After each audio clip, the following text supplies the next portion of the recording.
Hello dear students, welcome back to my channel Physics SPC CBSE sample paper 24-25 का question number 18 का second part.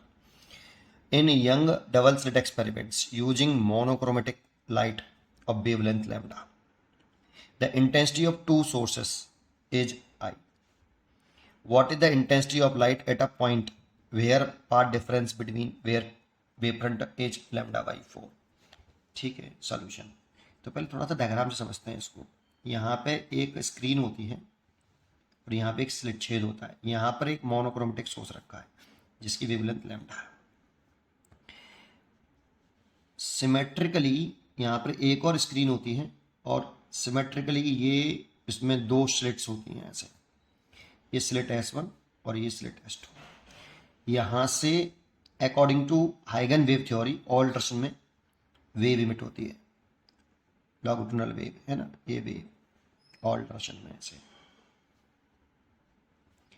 और ये मैंने बना लिया एक वेव फ्रंट, इस तरह से कुछ स्पेरिकल वेव फ्रंट बनेगा और इस वेव फ्रंट पर लाई करने वाला ये मीडियम का particle behave as a new source of secondary wavelets and emit the new wavelet is called secondary wavelet।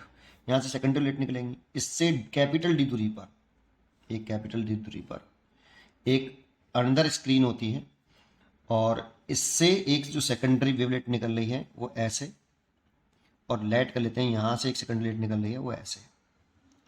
ये दोनों इस जगह पर सुपर इम्पोज हुई, ओवरलैप करेंगे। तो देखो इस सोर्स से जो लाइट की इंटेंसिटी है I1 वो I दे रखी है हमें। The intensity of two sources is I, तो I1 और यहाँ से भी ये दे रखी है I2 बराबर I। और ये दोनों वेव इस जगह पर सुपर इम्पोज हो रही हैं। तो इस वाले पॉइंट P पर इस लाइट की कितनी इंटेंसिटी होगी ये हमसे पूछा है। और S1P और S2P में से किसका पाथ ज़्यादा है? तो S1P का पाथ कम है, S2P का पाथ ज़्यादा है।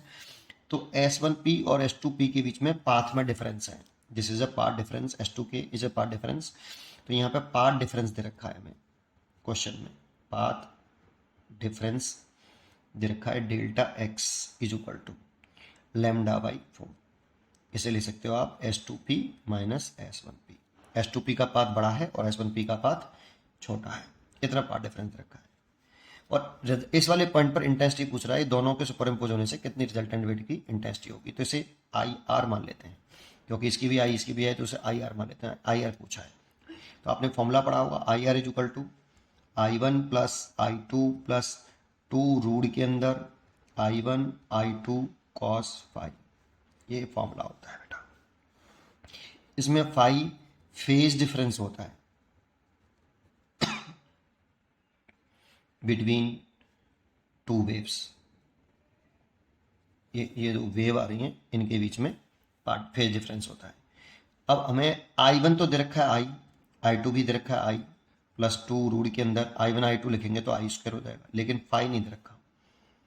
फाई नहीं दे रखा तो इसके लिए फॉर्मूला होता है फेज डिफरेंस का, कि जो फेज डिफरेंस है phi is equal to 2 pi by lambda into path difference.